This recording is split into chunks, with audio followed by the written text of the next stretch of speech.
Welcome to the Explainer. When you think about AWS, it's this huge, sprawling universe of services. But there's one thing that kind of acts like its central nervous system, watching over everything. That's Cloudatch. And today, we're going to pull back the curtain on this invisible force that keeps the entire cloud humming. All right, let's kick things off with a scenario that, well, it probably gives every single developer or ops person nightmares.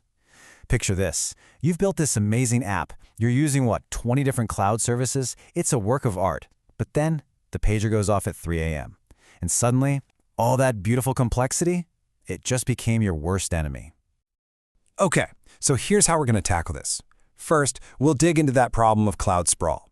Then, we'll see how Cloudatch steps in as the central hub.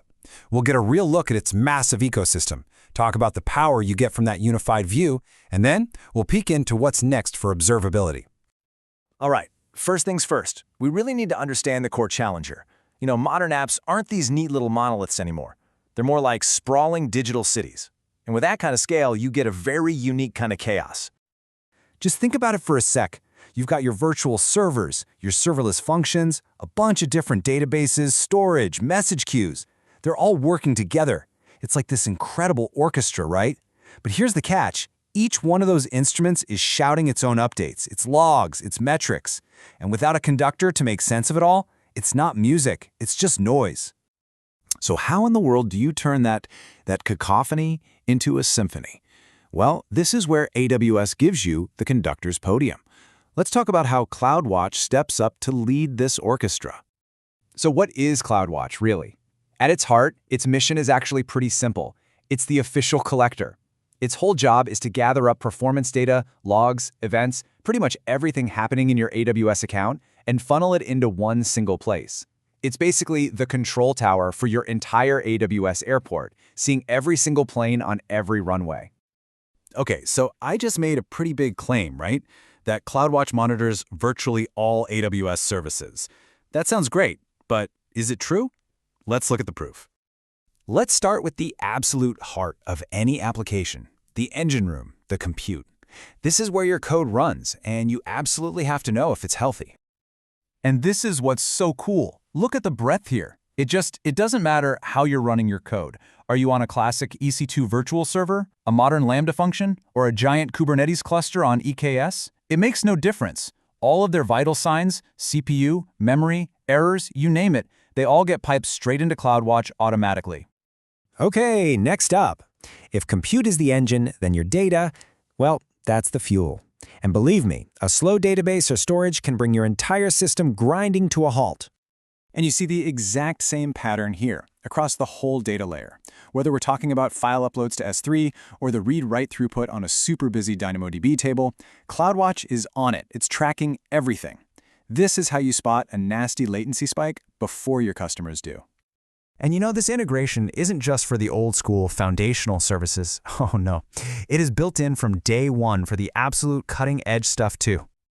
So think about it. As you're training a new ML model on SageMaker or using Bedrock for some cool new GenAI feature, all those performance metrics are flowing into the exact same place as your web server logs. And that unified approach is huge. It means you don't have to go out and learn a totally new monitoring tool every time you adopt a new piece of tech. And that really hits the nail on the head, doesn't it? This whole thing isn't just about collecting data to make pretty graphs for a report. No way. It's about getting ahead of the problems. It's about turning all that raw data into real, proactive intelligence that, saves you from that 3 a.m. pager alert. So here's the kicker. We've just shown you, a dozen services? But the reality is over 200.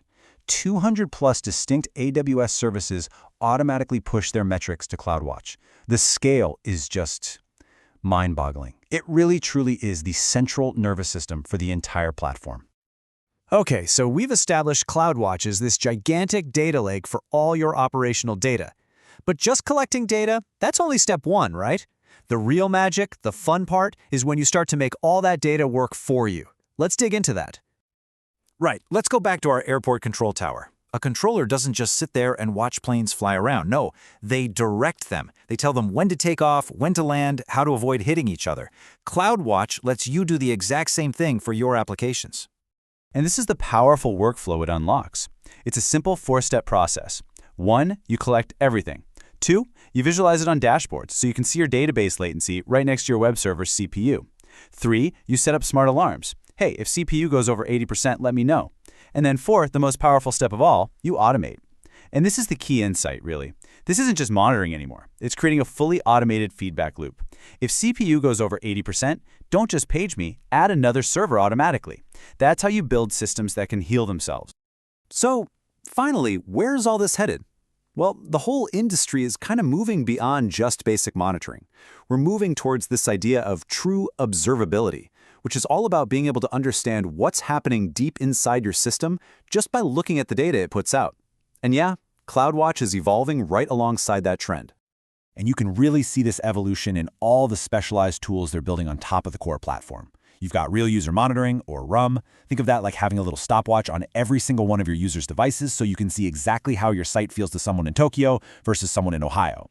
And then you have things like synthetics, which are basically little robot users that are constantly checking your website and your APIs 24/7 to make sure they're up and responsive, even when no real people are around. It's all about getting a much deeper, more user-focused level of insight. So here's the big takeaway. Cloudwatch is the absolute, non-negotiable hub for running anything serious on AWS. It takes this potentially chaotic mess of services and turns it into a system you can actually manage and observe. But as its power grows, as it collects more and more data from more sources, a whole new challenge pops up. How do you find the real signal in all that noise? And that leaves us with one last question to chew on. Now that you have the power to see everything, what's the most important thing to watch?